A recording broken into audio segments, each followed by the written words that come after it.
घर हो या ऑफिस, हरे भरे पौधे लगाना हर किसी को पसंद होता है। हरे भरे पौधे न सिर्फ देखने में अच्छे लगते हैं बल्कि ये मन को भी सुकून देते हैं।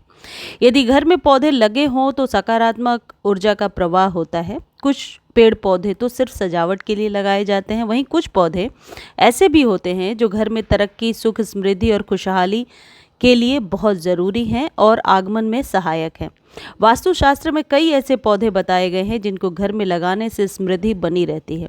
वास्तु के अनुसार घर में फूल वाले पौधे लगाने का भी बहुत महत्व है। फूलों वाले पौधे तनाव से मुक्ति दिलाते हैं, साथ ही इन्हें देखकर मानसिक शांति भी मिलती है। इन पौधों से घर में सकारात्मक ऊर्जा बनी रहती है और आज के वीडियो में मैं कुछ ऐसे पौधे बता रही हूँ जिन्हें आपको अपने घर में ज़रूर लगाना चाहिए। और सबसे पहला पौधा है ये गुलाब का पौधा। ज़्यादातर लोग अपने घर में गुलाब का पौधा लगाना पसंद करते हैं। ये फूल औषधीय गुणों से भी भरपूर है। गुलाब की खुशबू से न सिर्फ मन शांत होता है बल्कि तनाव भी दूर हो जाता है और रिश्तों में मिठास बनी रहती है, इसलिए इसे घर में ज़रूर लगाना चाहिए। गुलाब के किसी भी पौधे को आप लगा सकते हैं, वो इंग्लिश रोज़ हो या देसी रोज़ हो, जिसमें खुशबू आती है। वो पौधे आपके घर में हमेशा सकारात्मक ऊर्जा लेकर आते हैं। गुलाब के फूल को प्रेम का प्रतीक माना जाता है, लेकिन इसका इस्तेमाल पूजा पाठ में भी किया जाता है। वास्तु के अनुसार घर में गुलाब का फूल लगाने से बहुत शुभ परिणाम मिलते हैं। इस फूल को घर की दक्षिण पश्चिम दिशा में लगाना चाहिए, यानी साउथ वेस्ट के डायरेक्शन में आप लगा सकते हैं। इससे घर में सुख, समृद्धि बरकरार रहती है। गुलाब के फूल घर की नकारात्मक ऊर्जा को भी दूर करता है। गुलाब का फूल वैभव, लक्ष्मी को अति प्रिय है। अगला जो पौधा है ये है मोगरे का पौधा, जिसे जैस्मिन कहते हैं और इसकी बहुत सारी वैरायटीज़ आती हैं। तेज खुशबू वाला यह पौधा है, जिस जगह पे लगा होता है वहाँ बहुत ही अच्छी खुशबू आती है। वास्तु के अनुसार मोगरे का पौधा लगाने से घर की नकारात्मक ऊर्जा कम हो जाती है। मोगरे के फूल गर्मियों में खिलते हैं। इसकी भीनी भीनी खुशबू दिमाग को तरोताज़ा बनाती है और गुस्से को शांत करती है। इन पौधों की केयर कैसे करनी है, कौन से फर्टिलाइज़र देने हैं और किस तरीके से इन पौधों की देख रेख करनी है, इस पर कंप्लीट वीडियो मेरे एवरग्रीन वाले चैनल पर है, जिसे आप जाकर देख सकते हैं। लिंक डिस्क्रिप्शन में दे दूंगी। मोगरे जैसे ही खुशबू वाले चमेली के फूल होते हैं जो बहुत आसानी से घर में लग जाते हैं। वास्तु के अनुसार घर के आंगन में चमेली का पौधा होना शुभ फल देता है। इससे घर में होने से परिवार के सदस्यों के बीच जीवन में सकारात्मक बदलाव होने लगता है, साथ ही सकारात्मक ऊर्जा मिलती है। कई बार ऐसा होता है कि ऑफिस की थकान और बाहर की टेंशन को लेकर जब हम फूलों वाले पौधे के पास पहुंचते हैं जिसमें खुशबू बहुत आती है, तो ये पौधे थोड़ी देर के लिए मनमोहक साबित होते हैं और हमारे जीवन में खुशबू भरते हैं।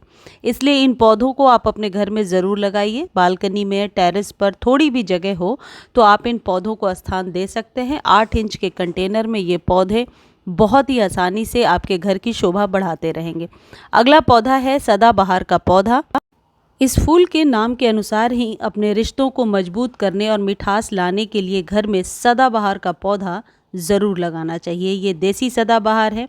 इसे घर की दक्षिण पश्चिम दिशा में लगाना उत्तम होता है। इन्हें घर के बाहर लगाने से घर में नकारात्मक ऊर्जा का वास नहीं होता, साथ ही परिवार के सदस्यों में प्यार बना रहता है। यदि आपके घर के बाहर जगह है तो सदाबहार के फूल ज़रूर लगाइए, लेकिन इन फूलों को खिलने के लिए हल्की धूप की ज़रूरत पड़ती है। तो यदि आप अपार्टमेंट में रहते हैं तो आप बालकनी में लगा सकते हैं। सदाबहार के फूल एक तरीके से आप कह सकते हैं नेगेटिव एनर्जी को हमेशा के लिए ख़त्म करने की ताकत रखते हैं। और सबसे अच्छी बात है, इन फूलों को देवी देवताओं को भी चढ़ाया जाता है। अगला है चंपा का पौधा। सौभाग्य के दृष्टिकोण से ये बहुत ही बढ़िया शुभ माना जाता है और इसे घर में लगाने से हर तरह के दुखों से छुटकारा मिलता है। आमतौर पर इसके फूल तोड़ने पर दूध जैसा तरल पदार्थ निकलता है। और अगला है पारिजात, जिसे हरश्रृंगार कहते हैं। वास्तुशास्त्र के अनुसार हरश्रृंगार या पारिजात का पौधा हमेशा अपने घर के पूर्व या उत्तर दिशा में रखना चाहिए। इससे घर के अपशकुन ऊर्जाएं दूर हो जाएंगी और घर में पॉजिटिव एनर्जी और शांति आएगी। घर में पारिजात का पौधा लगाने की सबसे सही दिशा पश्चिम या उत्तर पश्चिम दिशा ही होती है। ये पारिजात के फूल देवी देवताओं को चढ़ाया जाता है और ऐसी मान्यता है कि समुद्र मंथन में ये पौधा मिला था और इसके फूल सुबह होते ही गिर जाते हैं, यानी कि सुबह की किरण के साथ ज़मीन पर गिरे हुए मिलेंगे। उन्हीं फूलों को आप भगवान को चढ़ा सकते हैं। अगला है गुड़हल का पौधा, जिसे हिबिस्कस कहते हैं। वास्तुशास्त्र के अनुसार जिस भी घर में गुड़हल का पौधा लगा होता है वहाँ पर कभी भी नकारात्मक ऊर्जा का वास नहीं होता है। गुड़हल की बहुत सारी कलर वैरायटी आती है, छोटे बड़े किसी भी तरीके के गमले में आप इसे लगा सकते हैं। वास्तुशास्त्र में हर एक चीज़ का बहुत महत्व रहता है। वास्तुशास्त्र में पेड़ पौधों का भी विशेष महत्व बताया गया है। मान्यताओं के अनुसार कुछ पेड़ पौधे घर में लगाने से आर्थिक परेशानियों का सामना नहीं करना पड़ता है। खासकर गुड़हल के फूल तरक्की के मार्ग खोलते हैं। गुड़हल के फूल आप अभी नवरात्रों में देवी माँ को चढ़ा सकते हैं। खासकर लाल गुड़हल तो देवी माँ का पसंदीदा है।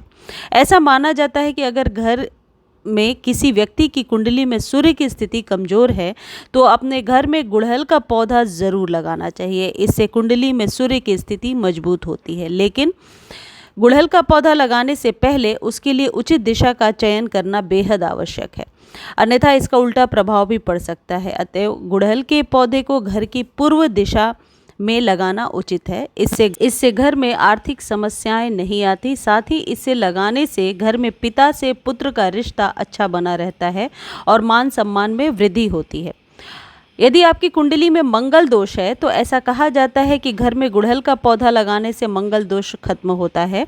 अगर आपकी कुंडली में मंगल ग्रह कमज़ोर है या फिर विवाह में देरी हो रही है तो घर में गुड़हल का फूल लगाना बहुत ही शुभ माना जाता है। वास्तुशास्त्र के अनुसार गुड़हल का पौधा और गुड़हल का फूल माता लक्ष्मी को अत्यंत प्रिय है। गुड़हल के फूल को माता लक्ष्मी को अर्पित करने से घर की आर्थिक समस्याएं खत्म होती हैं और घर में धन धान्य बना रहता है। साथ ही नेगेटिव एनर्जी भी आपके घर से जाती रहती है।